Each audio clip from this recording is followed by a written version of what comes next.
Welcome to the 7 Dimensions of Wellness. This episode will talk about one of the 7 dimensions: spiritual, physical, emotional, career, intellectual, environmental, and social.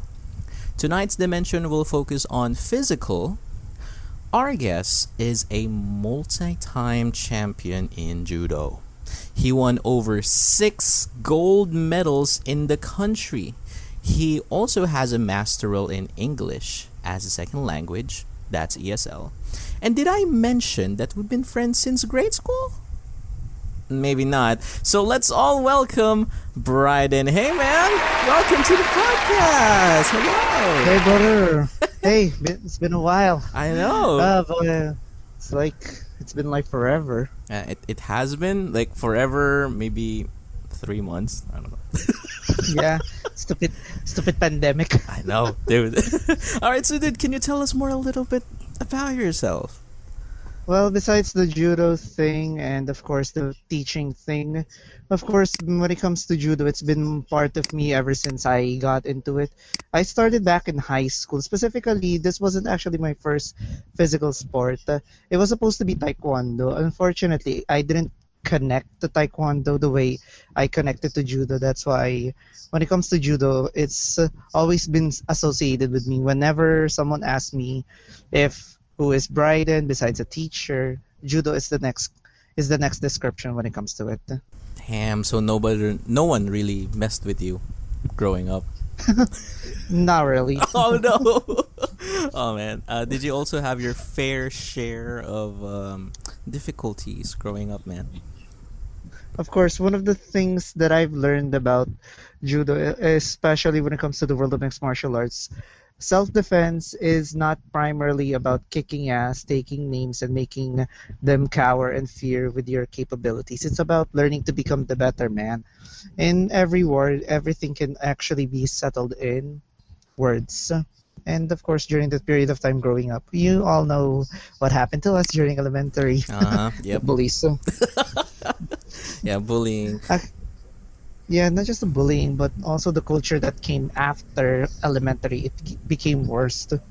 But judo didn't solve that. It was the discipline of morals of judo that actually solved that. Yeah. Not the physical itself. It's really not about kicking ass though.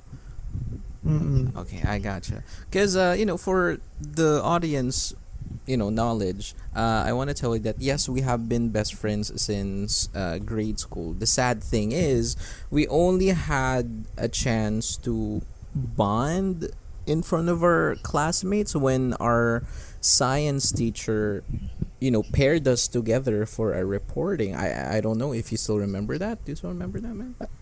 Of course, I still remember. How can I forget it? Our disaster of a moment during that period of time. I think our topic was hypothesis or something like that. Yes. It was scientific. Yes. It was scientific format of research, something like that. Uh-huh. But then afterwards, we had to create a intro to conclusion. What happens if you do this, you do that, and we just suddenly just went with ourselves and we reenacted some of the Nickelodeon famous shows from Kiki Palmer's to The Office. I think that was the show until to iCarly stuff. To iCarly. It was phenomenal. As in that one period, we were famous. Unfortunately, it didn't take over. So I know. C'est la vie. I know that's short-lived because after grade school, we had different schools, and that's how I met Gam, and the rest is history, and all that. But dude, I do want to ask though, because you already brought this up while you were talking about judo and taekwondo. What makes judo different from the other sports that you have tried though?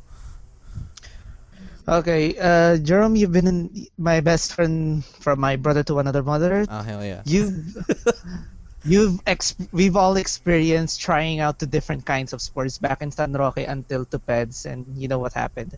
Well, specifically, you went back to San Roque, I went to PEDS, so yep. You get the picture. Yeah. So anyway, when we tried different sports, I tried basketball.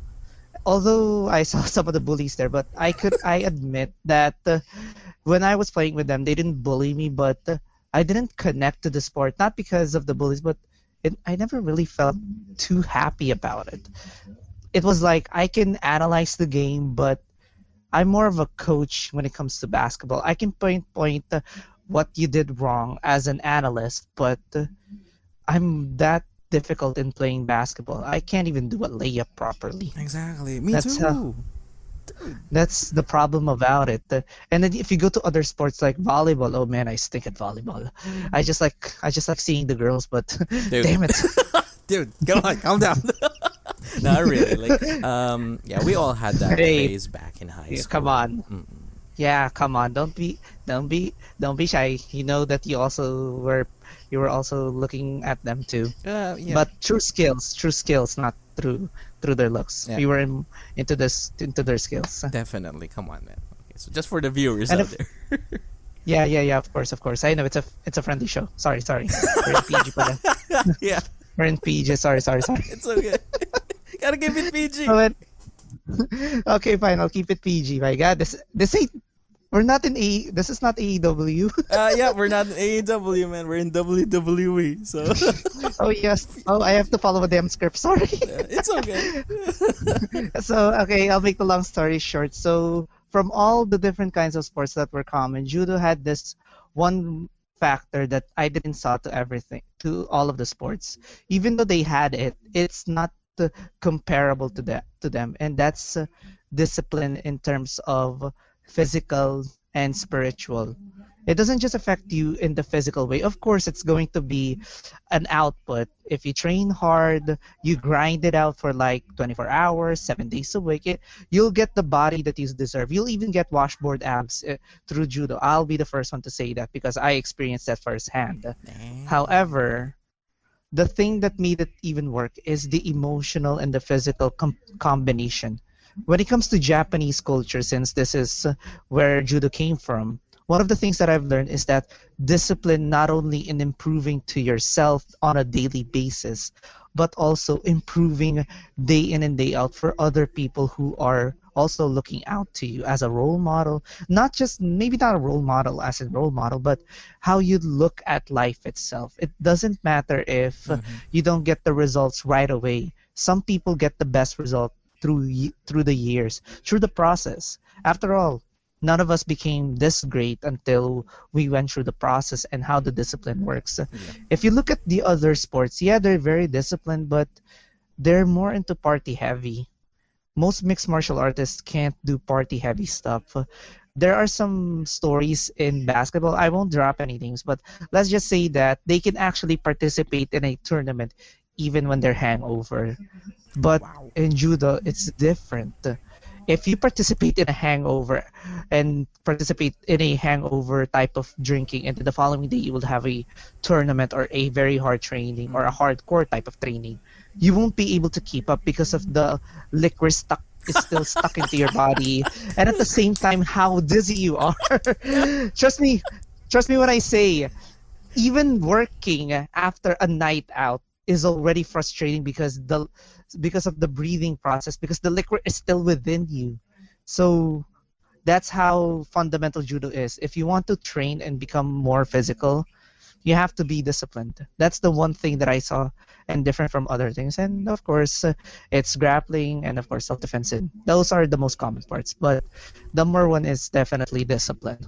Exactly. Definitely. Because I remember we had this conversation in the past. I'm not sure when that was, but when you told me about judo, you explicitly reminded me that judo is related to being gentle. Because judo means that it's like a gentle fist. Am I right? A gentle way of throwing someone, but not just being gentle in the sense of throwing someone, but gentle in the sense of being also compassionate and kind. Exactly, and it kind of reflects your personality as well because throughout our conversation now, you did mention that basketball, volleyball, we never really connected to those sports.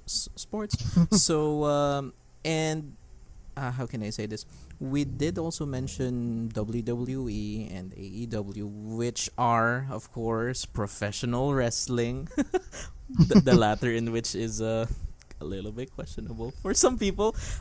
Did it also play a huge influence in your life, man? Like watching wrestling growing up? Definitely, I would definitely say it. At first, I didn't see most of the judo parts until I saw the MMA players came to WWE, and also seeing them in the UFC ring or in the octagon. I'll be specific in the name drops Yes. of those who are in the WWE Here we but go. have a judo and jiu-jitsu background. I can definitely say Joe is a real good judo and jiu-jitsu player. It's a rare combination to become a judo player but to also do jiu-jitsu. That's a rare case. Mm. So the submissions are actually true. If you apply them in our combat, in our training, you can actually do it properly. The only difference is Joe can actually do without our uniform. That's why he's able to grapple everyone. Exactly. That's why he's also like really deadly in the ring. Whenever I watch him with Brock before, during his feud with Brock, I think this was like around 2016. I really know Yeah. that both of them are legit. Like, oh shit, here we go. Here comes the pain. Lesnar does a little bit of MMA, but specifically he's more into kickboxing. The grappling is very basic for him because, dude, he won't kick you. He won't beat you through the grappling. He'll beat you through the fist. Ah, yeah, definitely. I remember the Extreme Rules match with Cena. Yeah, if you would notice, that was his first year back in WWE. The punches were real. Trust me. My God. So that's one. Those are just two of the mentions. So I'll don't have to mention them all, but I'll go for the notable names. Mm-hmm. O'Reilly Mm-hmm. is definitely a jiu-jitsu player. Mm-hmm. Most of his grapples comes from the one of the hardest part, which is the advance in the legs. Mm-hmm. When the knee bar, the knee twist, those are some of the hardest moves to take. It takes perfection to do it. The guillotine is a basic one. Ooh. The problem is you need to place your arm just a bit. Who else? Ronda's a good jiu-jitsu, who is a phenomenal judo player. Not just phenomenal, an Olympian. Yes. If you mention Ronda in judo, she's associated with it. Mm-mm. And of course, the current ruined. The current moment. current, I mean the one of the best wrestlers right now, Karrion Cross, is a judo Yes. player as well. Sorry, my mouth. Sorry, sorry. Oh Sorry. God. And we kind of both agreed that Karrion Cross was a little bit messed up when he debuted in the main roster. So it's kind of like, dang. I was disappointed. He lost to Hardy, an old Hardy. I know. He was a.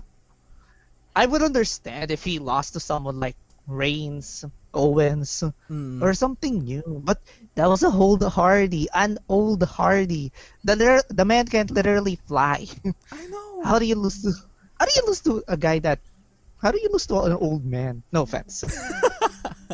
Especially Jeff. My goodness. You know, man. I also want to let the audience know that I also, love wrestling very much. That's one of the reasons why we became close.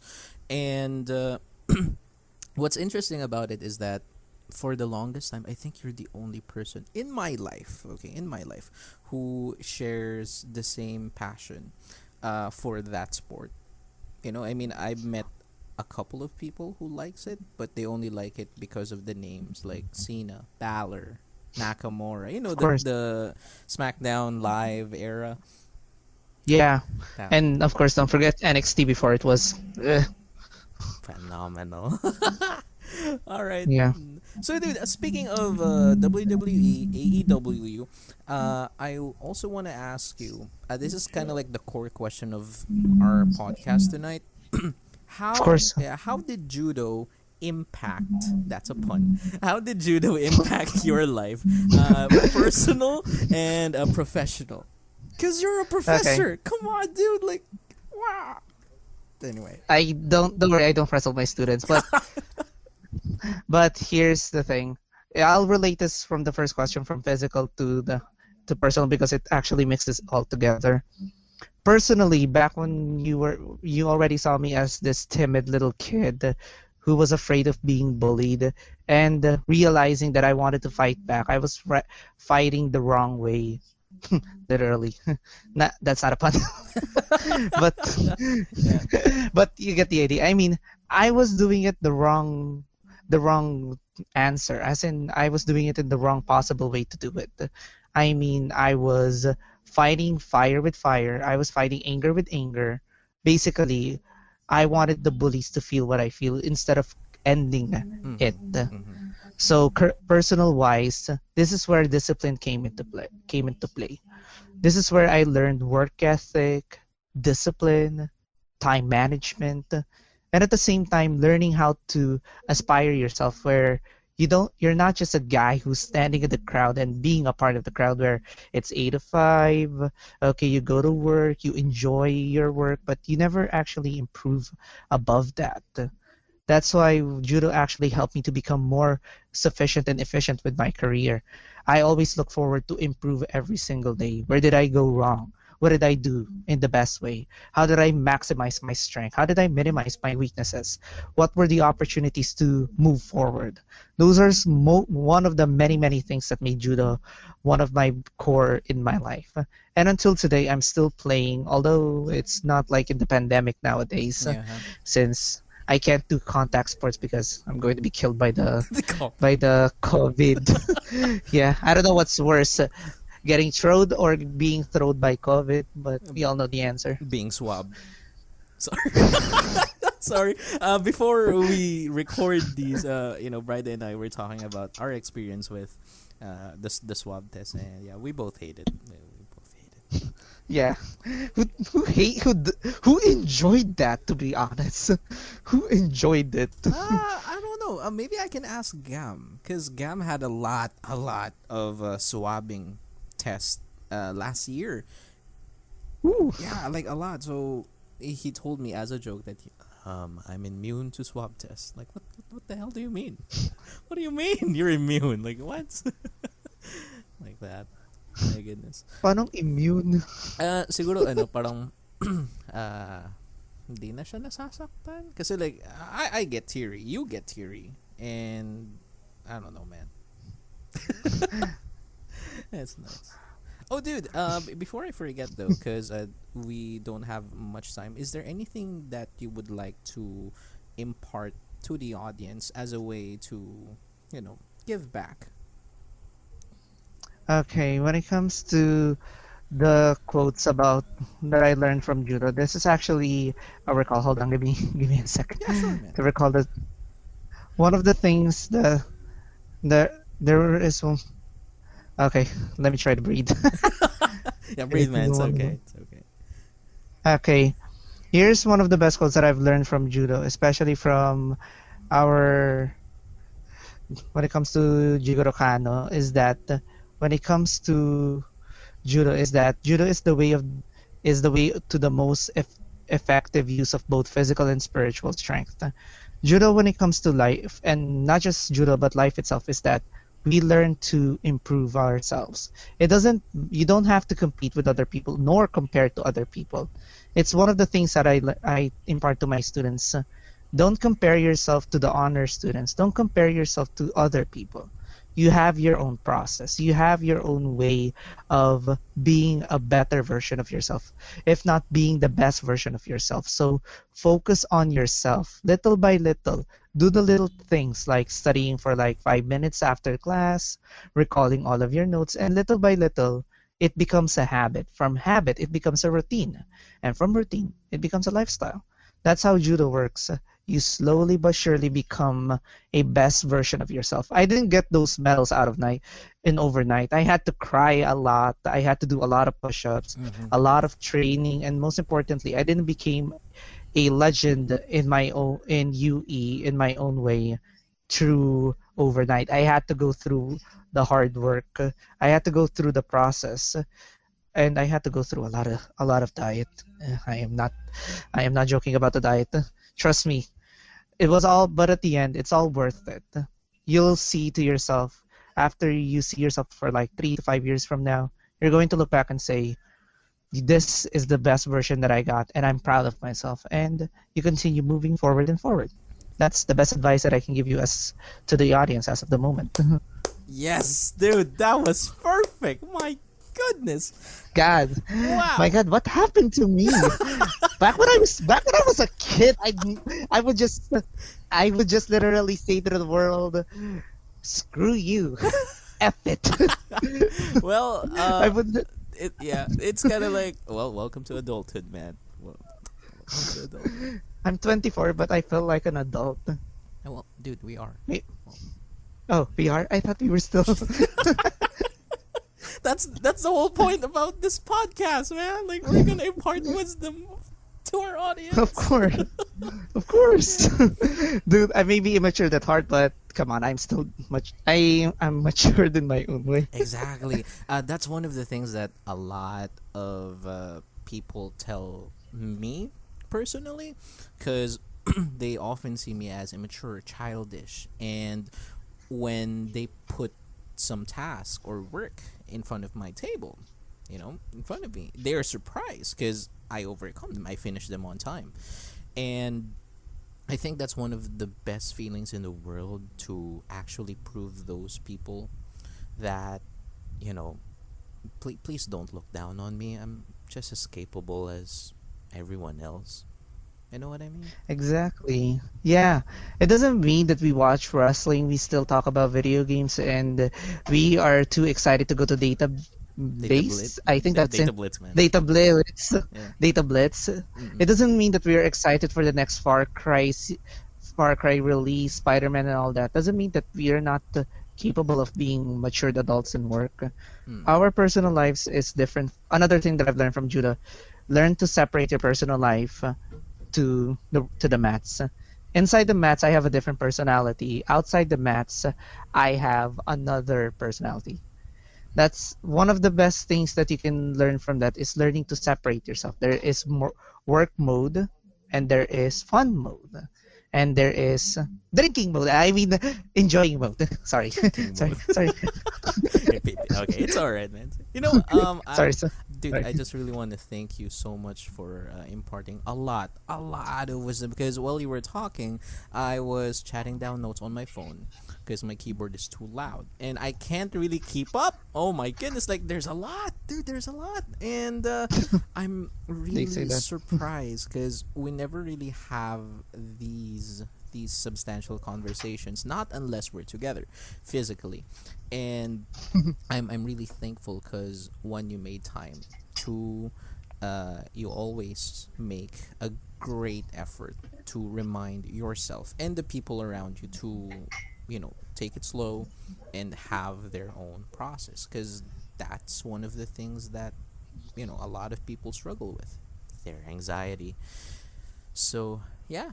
Dude, thank you so much. Thank you so much for Hey, being on the podcast. Hey, I have to thank you for inviting me first and foremost. I wouldn't be able to say and part all this if it wasn't true, Oh, and if it wasn't for you. thanks, man.